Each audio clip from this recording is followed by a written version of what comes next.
mainstream media, vloggers na ganito yung pagsaksi sa aking pagpapahayag regarding po sa complaint. Abot nga muna Vic nung Ako po si Vic Baral, na matagal na pong naninirahan o residente dito sa Pasig. Complaining witness po ako para sa disqualification case sa aking pong inihain laban sa nakaupong mayor po ngayon na si Mayor Vico Soto. Ito po ay dahil doon sa isinagawa nilang pagbibigay ng school allowances para po yan sa scholarship. At illegal na paglabas ng pondo ng Pasig City dahil may umiiral po tayo na tinatawag na total ban or absolute ban sa ating pong formula. Yung 10-day po, 10 days absolute ban po. Background po, isa po akong dating empleyado ng City Hall. Matagal po akong naglingkod sa City Hall. At isa po ako sa nakasaksi doon sa mapaligid na politika sa nakaupong mayor. Hanggang sa ako po ay nag-resign upang umanap ng ibang trabaho. Kaya hindi po ako makapapayag na ang darating na eleksyon natin sa Lunes maaapektuhan ng ginawa nilang iligal na pamamahagi ng cash allowance para po sa mga estudyante. Na sa kabila ng merong total ban, inilahat nila before the 10 days, before the election, halos ilang araw na lang. On which I consider na vote buying po ito. Ngayon, regarding po sa aking complaint, may mga ilan po kayo itatanong, nandito po, kasama ko po ang aking tumutulong na abogado para sa disqualification, si Attorney Ferdinand Topacio, para magbigay po ng patas at legal na opinion tungkol po dito. Salamat po. Thank you, kasamang Vic. Magandang umaga sa mga kaibigan natin sa media and thank you all for coming. Uunahan ko na kayo, no? Ano bang ginagawa ko rito sa press ko na to kasama si Mr. Victor Baral? Okay. Just to give you the background, ako po, well, nandito naman kayo, mga media kayo rito sa lungsod ng Pasig. Kahit kailan po, itong campaign period and even before, hindi nyo ako nakitang kasama ng kahit sinong kandidato. Either si Mayor Vico or si Mrs. Sara Diskaya. In fact, I am on record doon sa column ko sa Daily Tribune at sa aking TV and radio show sa Aliw Broadcasting na Yes, Yes, Yo Topacio, na pinagtanggol ko si Mayor Vico noong nagkaroon ng kontrobersya sa the rate of Pepsi Paloma. Sinabi ko, mali yung ginawa ni Daryl Yap. Ano bang pakay niya rito para ba ito'y manira ng isang kandidato? Ngunit, ako rin po ay membro ng, not only a member, modesty aside, I'm the national chairman of the Citizens Crime Watch. Ano ba itong Citizens Crime Watch? Ito po hindi lang inorganize kahapon o ng isang buwan o ng isang taon. The Citizens Crime Watch has been in existence for 32 years. In fact, last April 27 sa Aberdeen Port sa Quezon City ay pinagdiwang po namin ang aming ika-32 anibersaryo bilang isang organisasyon. We are SEC registered as a non-profit organization. At ang adhikain po talaga namin, as the name implies, is as an anti-crime group. We used to be a watchdog for the COMELEC. We are still part of a memorandum of agreement with the PNP as a force multiplier. At kami po ay wala po kami sa politika. Wala po ako kaugnayan dito sa Pasig. I do not vote here. I vote in Parañaque City. Ang akin lang kaugnayan dito sa Pasig, ang opisina ko ay nasa Orambo. At yung aking tanggapan din, yung aking movie company, yung Borracho Films. Nandun yung pelikula namin sa Netflix ngayon, yung Mama sa Pano. Pasensya na kayo, pinland ko na. Pwede nyo pang panoorin na nakakuha ng 12 awards from various award-giving bodies. Ay dito po, may mayor's permit ako, may barangay permit ako, and dito po ang principal office ng Borracho. But I have no relationship with any politician in this city. Hindi po ako nakikialam dito. Hindi niyo ako makikita rito. Lamang ang Citizens Crime Watch bilang anti-crime advocate at bilang miyembro namin si Mr. Baral, nilapitan niya ako. At sinabi niya, Sir, may mga napansin lang akong instances na sa tingin ko ay vote buying dito sa Pasig City. Kami po ay hindi nag-engage sa partisan politics. Ang CCW po, walang inendorsong kandidato, either local or national, kahit kailan. In fact, while hindi ko naman itinatanggi na ako ay supporter ni Pangulong Duterte, nung panahon ng administrasyon ni Pangulong Duterte, 2 miyembro ng gabinete ng Duterte government ang aming idinimanda sa ombudsman. Si Secretary Ramon Lopez at si Secretary Vince Dizon na ngayon ay secretary na naman. So wala po kaming pinipili. Wala kaming partido. We do not engage in partisan political activities. All of our chapters all over the country, organized kami all over the country, wala pong kaming ini-endorso as a group. Of course, individual members are not prevented kasi karapatan nila yon from running for office or campaigning or endorsing as individuals, not as part of the Citizens Crime Watch. So, wala po akong political motivation dito. It was just my duty as a lawyer and as chairman of the Citizens Crime Watch na tignan yung ebidensya ni Ginoong Baral. At pinakita niya sa akin, may announcement, may litrato siya, ito nga incorporate namin dito sa complaint, na pamimigay ng pera within the election ban. Okay, ano po ang batas? Tayo po ay pumunta sa batas lamang because batas lang po ang pinag-uusapan natin dito, hindi personality, hindi politika. Lagi naman po since the passage of the Omnibus Election Code, 80s pa po yan, ina-amendang nila, meron naman po talagang election ban. Ano yung election ban? Bawal mag-transfer, mag-fire, mag-hire ng empleyado. Bawal yung infrastructure within a certain period of time. Bawal bumili ng mga supplies except for the essential supplies. Bawal din mag-release ng pondo ng gobyerno. Hindi mo nga ma-transfer during the campaign period yung mga commander, yung mga regional director ng police, ng military, nang walang pahintulot ng COMELEC. Ano pong underlying reason kung bakit may pinagbabawal na mga ganito? Very simple lang naman po. Kasi may mga bagay na directly, either vote buying, yung tahasang pagbigay ng pera sa botante, sabihin, iboto mo si X, iboto mo si Y. May mga bagay na indirectly na i-impluensya ang mga botante during the campaign period to vote for a particular candidate. Kaya nga yung infrastructure, bawal. Infrastructure, paggagawa ko itong kalyeng ito para mahikayat nyo yung mga nakatira doon sa kalyeng yon na sira-sira ay bumoto sa inyo. Ako'y magre-release ng mga allowances, itataas ko yung sweldo nyo para iboto nyo. Kaya bawal yon. Yung mag-transfer ng mga personnel, pagtanggal, mag-hire, bawal din yun kasi nga, pwede mo sabihin, sige, kukunin kita kahit casual, contractual, para iboto mo ko. Kahit hindi mo banggitin, siyempre, magkakaroon ng utang na loob yun. Yun po ang reason. Very clear. Lahat ng mga bagay na pwedeng maka-impluensya directly or indirectly, pera o hindi pera, kahit mga gamit.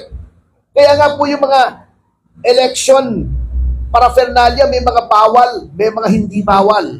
Bawal ang t-shirt, bawal yung mga ibang bagay. Yung mga t-shirt, yung mga kasama lang ng kandidato. To equal the playing field. Kaya nga po, mayroong maximum size ng billboard.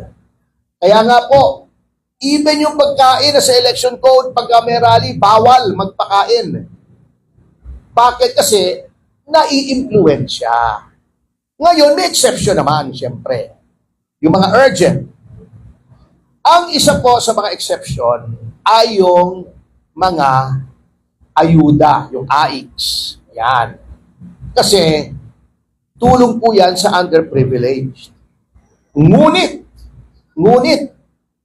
recognizing that itong mga ayuda ay maaring gamitin din at ginagamit na.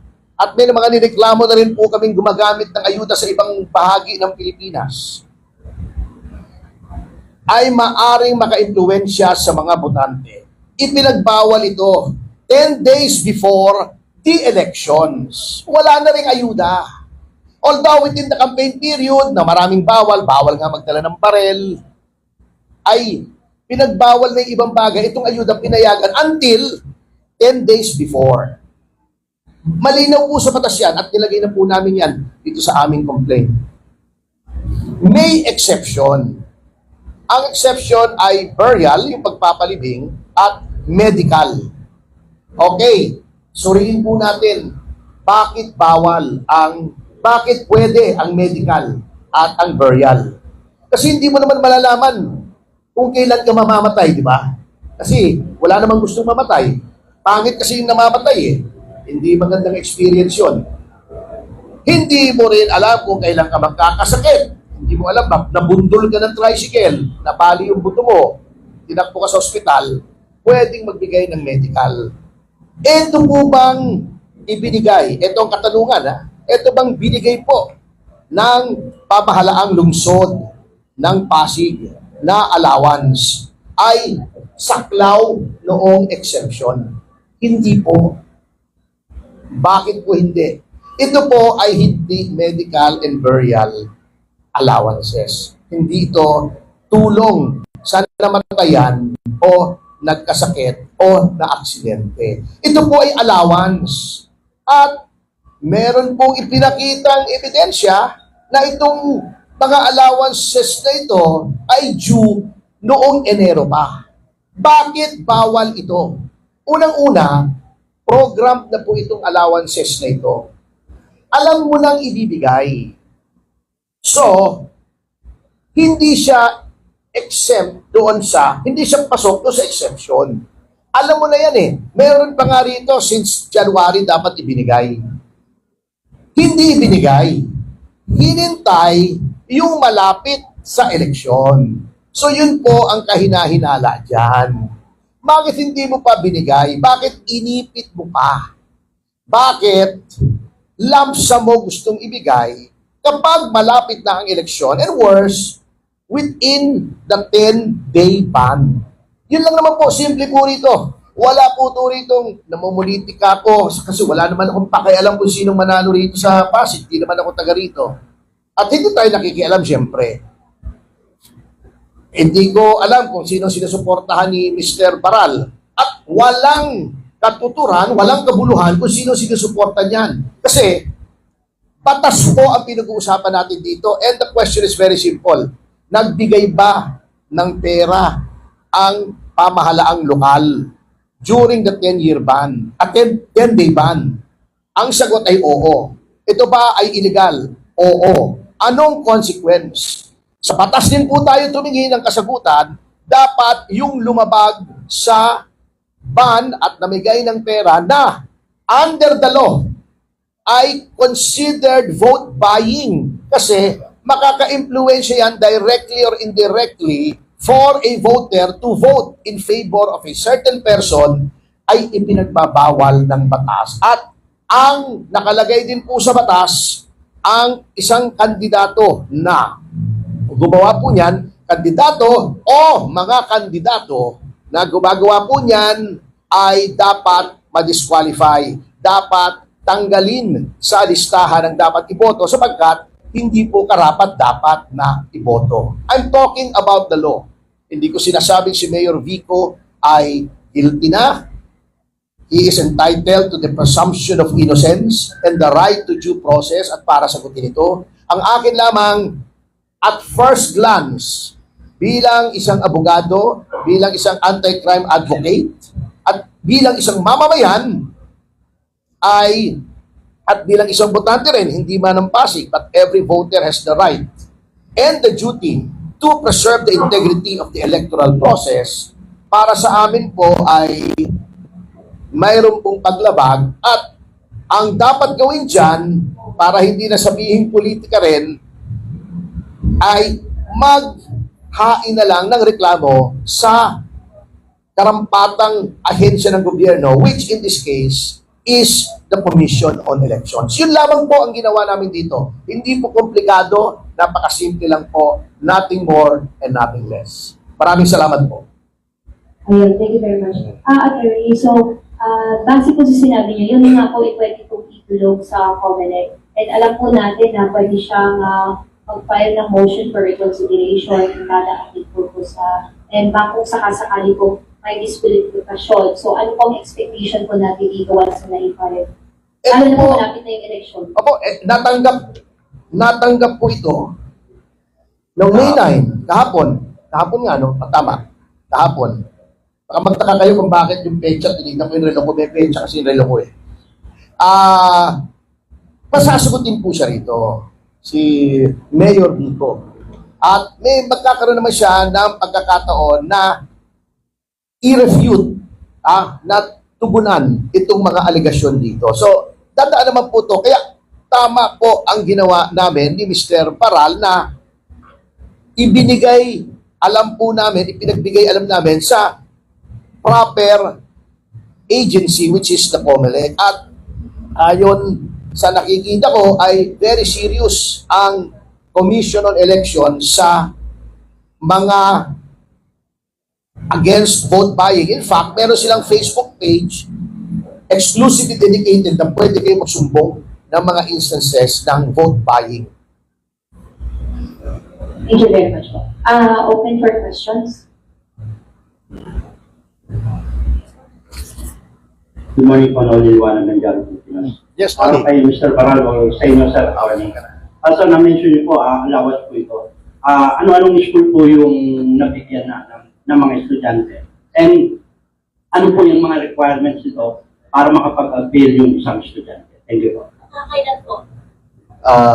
Sige, unahin ko si Sir. Doon sa mga schools kasi, although kasi nung napag-alaman ko, nakita ko kasi, nag-post sila sa FB na naka-schedule on May 7, releasing ng batch ng mga elementary or mga ano, basta may releasing ng scholarship allowance.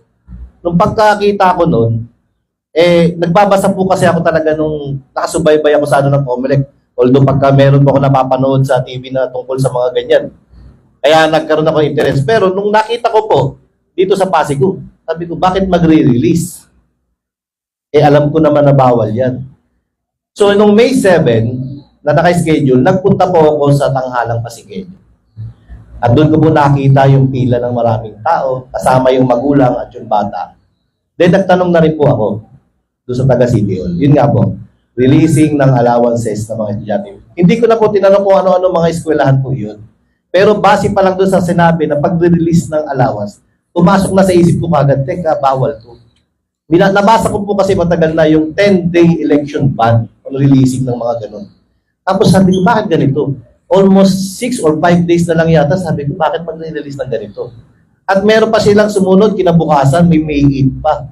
At meron pa pong ipinasok sa ATM.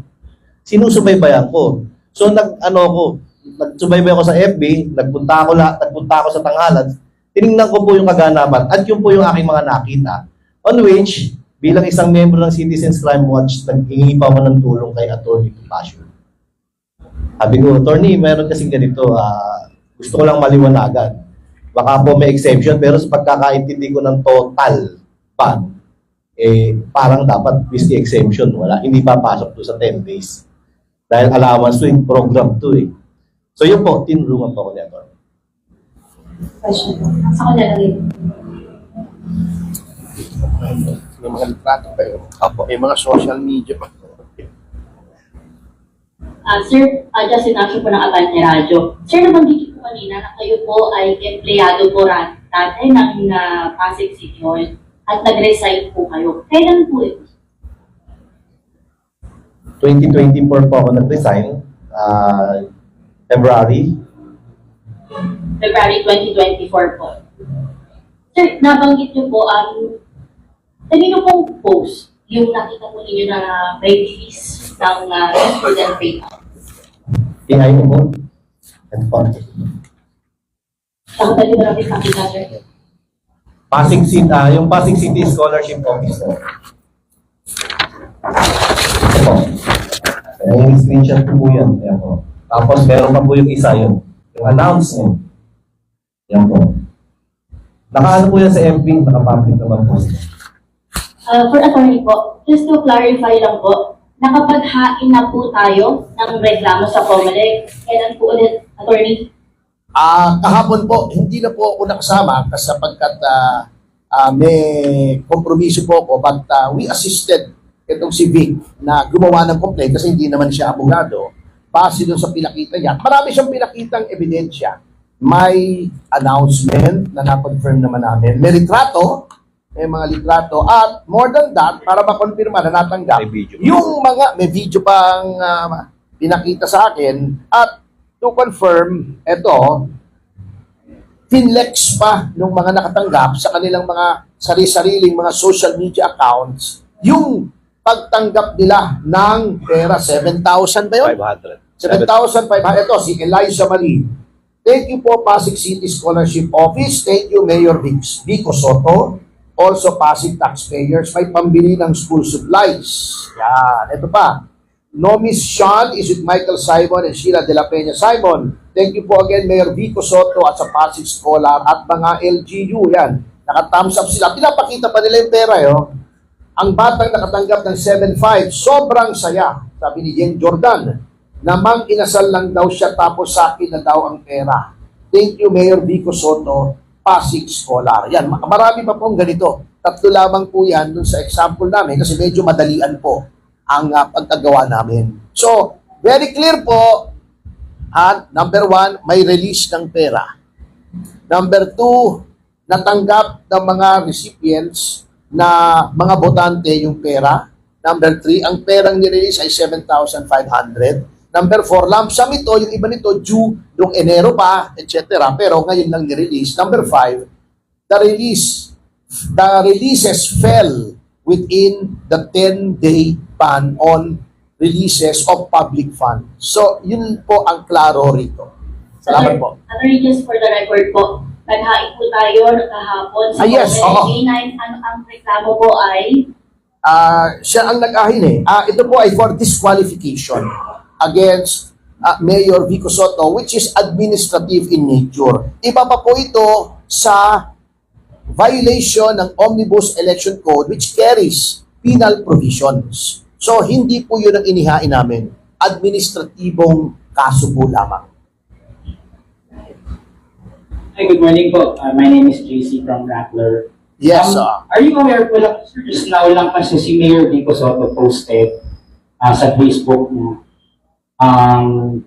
na nag-seek sila ng exemptions from COMELEC granted March 24. So, meron ditong scribed document, no? Naglagay. So, may letterhead ng COMELEC. It says, request for exemption from the provision of Section 261B of the Omnibus Election Code in relation to COMELEC Resolution number 11060. Nakalagay dito, greetings for your information. Guidance and copy of the approval from the Office of the Chairman nung kanilang request for the exemptions. Granting Po, signed ni COMELEC Chairman Garcia. And then there's a list po para merong table of those specific programs na ihiningi ng exemption po ng Pasig LGU apparently before March 24.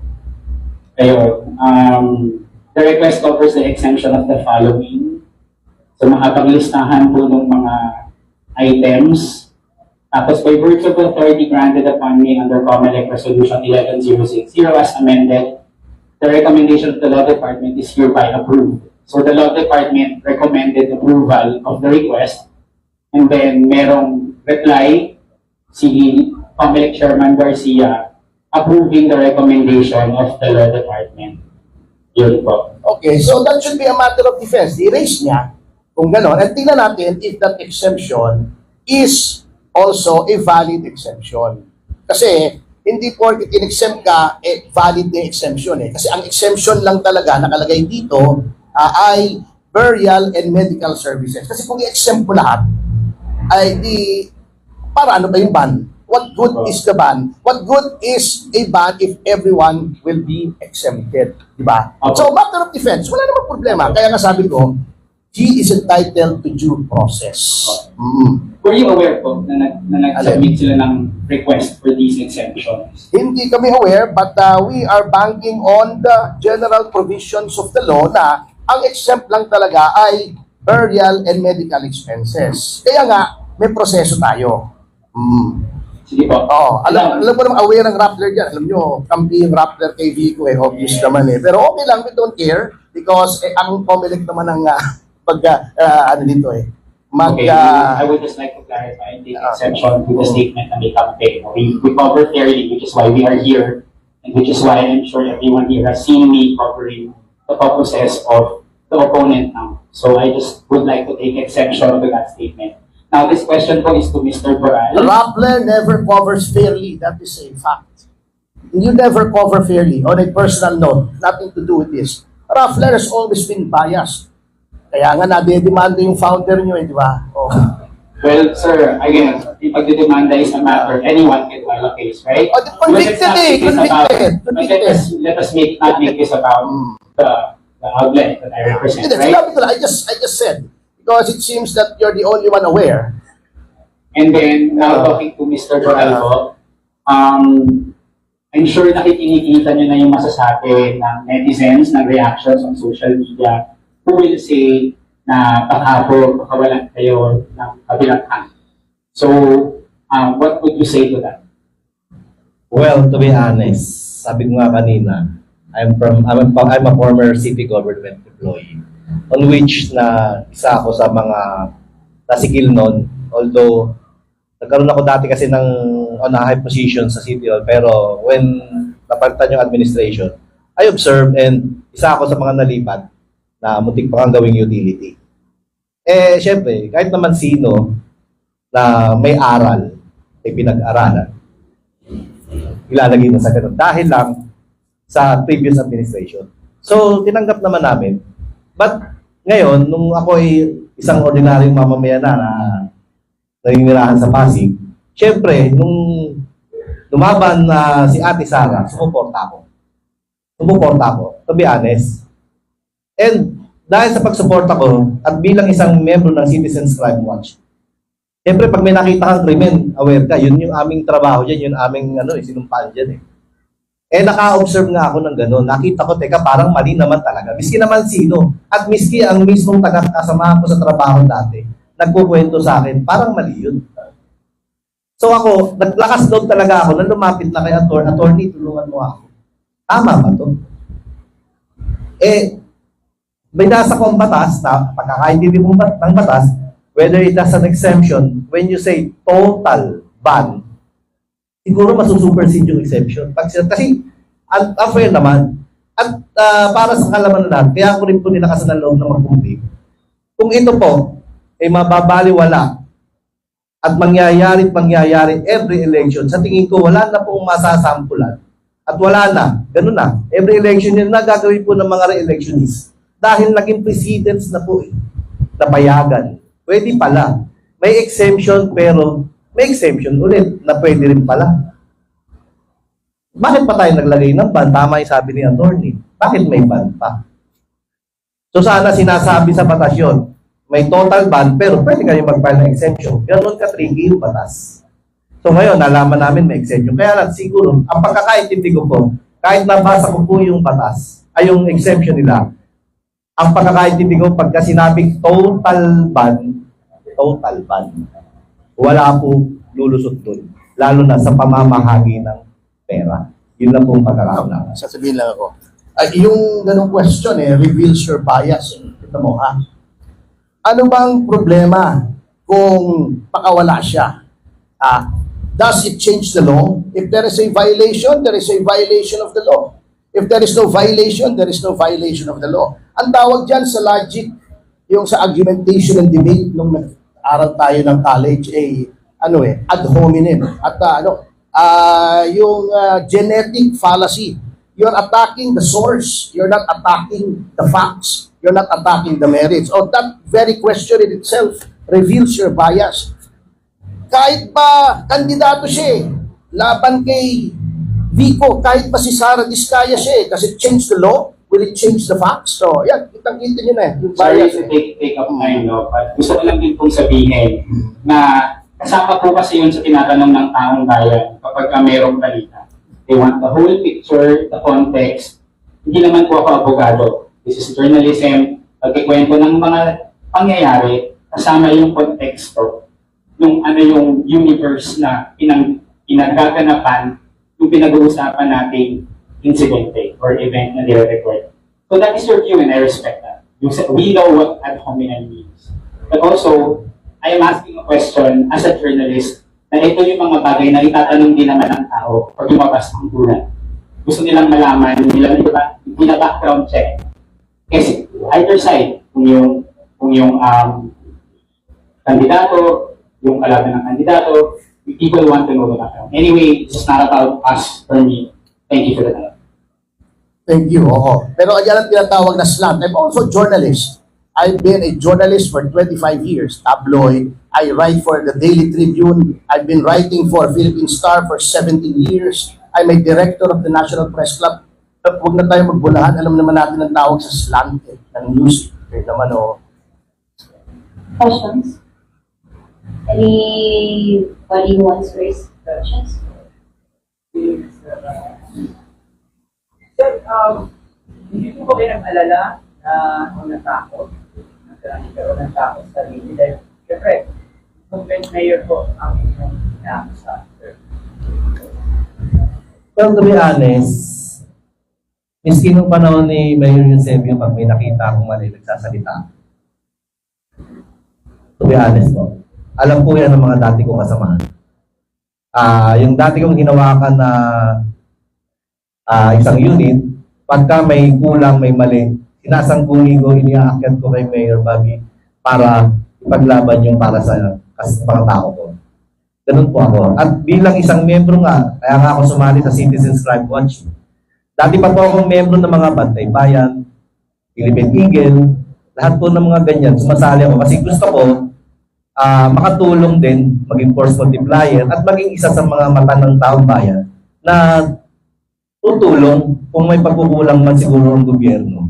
Isa sa magsasangguni. Kaya ako bilang sa Citizens Crime Watch, yun po yung turo sa amin na pag may nakita kang mali at medyo alanganin ka, andito kaming mga abogado na handang tumulong sa inyo para maliwanagan kayo at bigyan natin ng kaliwanagan kung ano man yung bagay na nakikita nyo, krimen o mali.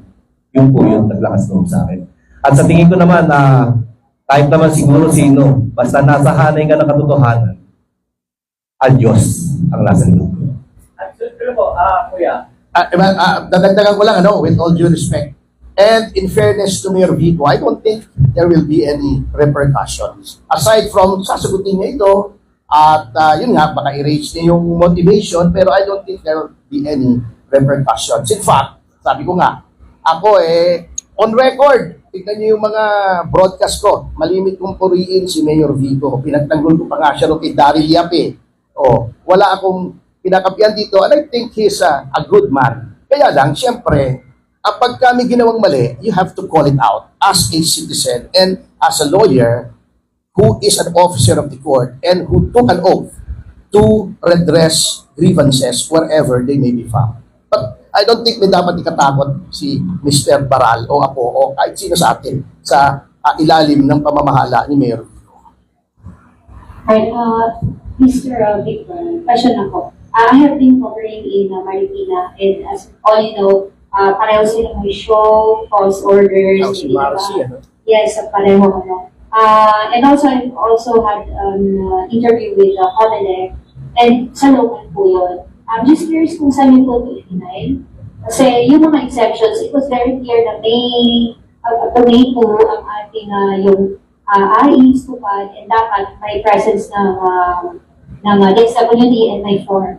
So what happened was, siguro walang ganon, and it was based on reports, and also with the help of Marikina PNP. That's why they said ito. Did you file this one on local COMELEC or nag-direct po tayo sa national RC? Actually po, nung napagkalaman ko kasi yun nga, tinulungan nila ako ni attorney kung paano mag-file, kung ano yung mga kailangan. And nagpunta po ako sa OEO, sa Office of the Electoral Officer, kay Attorney Ronald. Pinakita ko po yung aking complaint. And sinabi naman niyang valid. Kaya nireceive po nila. Any more questions? And also would like to add na hindi kasi sila makapagbigay yung local ng tinatanong ko, hindi naman po on based on the national COMELEC. Kung ano yung basis na kung after May 2 nabigay and with the burial and the medical assistance, pwede siya. What if may iba hindi yung binabit na nahihirap or may exemptions? So, maybe ang makakasagot ng talaga is COMELEC din and bakit din ang motion for consultation. Yes, Anything else na gusto yung kailan? Gusto mo humabol po ng question? Pero po gusto mo. Anything, sir, and the other? Sir, sana po, Okay. kaya ulit ko po kasi tanong ko rin. Hindi, wala po sa inyong nag-suba o nagsakit. Ano na, sinusuporta ka kailangan sa akin. Wala po. Inisyatibo ko po ito. Ako po. Ako at ako lang. Any more messages? Kasi if ever po na gano'n, ang repercussions nito is pwede magkaroon ng DQ, but at the same time, like courtesy, kasama ka rin sa balona, right? Kasi mag-provide po for motion for reconciliation. Anything else that you want to add po, Sir Vic and the attorney? Final, panawagan. Well, so far, wala naman kasi siguro sasagot ako base na lang po sa tanong at nasa tama lang naman po yung aking sasagot. At ito pong aking ginawa, May 7, nung nakita ko, binidyo ko, May 8, kinausap ko pamilya ko, and then, nagdasal ako. Kung tama ba itong gagawin. Kaso, binigyan ako ng sign na sige tuloy. So, yun ang ginawa ko, kaya itinuloy ko dahil yun ang bumubulong sa akin na sa tama ka, gawin mo kasi siguro it's high time na para itama naman yung mali o yung nakagis na ng iba. At kasi sa akin, sa sarili ko lang talagang pananaw, may mali talaga. Nakita ko po na mali. At sa pagkakaunawa ko po sa batas, mali po talaga yung nagawa. Kaya naglakas loob ako, kinabukasan, nagpunta ako yung attorney to passion, attorney, tulungan mo naman ako. Ito po, ito. At sa sobrang bait po ng aming national chairman, sabi niya, sige, may merit naman yan tulungan kita. Kaso sabi niya, hindi kita masasamahan, kaya mo ba? Kung ano po yung legal way, kung ano, paano i-file lahat, tinuro, ginawa ko po yun mag-isa. Yun po. Kita ka COMELEC, makikita na, ang tibay mo Yun ang sabi sa akin. Sabi ko, tingin ko naman po, nasa tama ako, kaya kaya ko po tindigan to. Yun lang po. Maraming salamat. Ang akin naman po, para talagang mareforma ang ating political landscape, huwag na nating haluan ng iba. Motivasyon. Ako po, wala talaga akong motivasyon dito. Hindi nga ako bumoboto dito In fact, ang Citizens Crime Watch, nagsumbong po kami sa COMELEC ng mga billboards na bawal sa ilalim ng batas, yung mga malalaking billboards. Indiscriminate po ang aming pagkasumbong. Indiscriminate in the sense na across party lines. Si Congressman Marcoletas, sinumbong namin. Kapatid ko sa INC, can you imagine? Jaime Marcos, sinusuportahan namin, sinumbong ko. Si Bong Revilla, lahat ng makita naming billboards ng mga volunteers ng CCW na labag sa maximum size, pino-forward namin doon sa COMELEC through Commissioner Ernest Maceda at nangangako siyang aaksyonan. So, wala po kaming pinipilit talaga sa Citizens Crime Watch. We've never been political. We're not going to start now kasi ayaw po namin masira yung pangalan ng CCW as an anti-crime group. Ang akin lang po, lastly, alam po magtatanghalian na kayo, I'm the only one standing between you and lunch, ay ang naalala ko rito yung Delvaxia na kami rin pong CCW ang nagdemanda at ngayon ay nasa Sandigang Bayan. na yung eleksyon, yung vaccination ng dengue, itinaon nila ng eleksyon. Yun ang nakita ko rito, kaya I agreed to help. Kasi kung gagamitin at gagamitin ng mga incumbents, yung advantages of incumbency, yung government resources, empleyado ng gobyerno, pera ng gobyerno, ang election is supposed to be renewal. Ha? Paano magkaka-renewal kung if the odds are heavily stacked in favor of the incumbent? Pagkano kakaroon ng free and honest elections kung na-influensya ng mga botante ng release ng pera? At hindi lang po rito sa Pasig namin dinidenunsyo yan. Sa Batangas, sa Leyte, marami na po kaming finorward ng mga complaints kaming CCW. At kung may magko-complain kahit kaninong kandidato rito, kahit sa kabilang panig, kung talagang tingin namin may merit, tutulungan po namin. Wala po kaming, we are indifferent as to who will get disqualified or for what reason. Basta ang Citizens Crime Watch ay volunteer kami, hindi porket membro siya. Pag kakampiyan na namin kung walang basihan. Kami rin ang mapapahiya. As a lawyer, mapapahiya rin ako. Yung sinasabing exemption, let's see if that works as a matter of defense. Kung okay, di okay. Diba? No problem. At least na-call out natin. At least maging example ito na lahat ay maging vigilant. Yun lamang po. Magandang araw po sa inyo. Have a good lunch and thank you very much. God bless all of us. God bless the Philippines. Attorney and Survey, okay lang po ba yung mga pwedeng ipakita as a Oo naman. list for photos? Meron ka ba Xerox ito para makakita sa kanila? Original photos.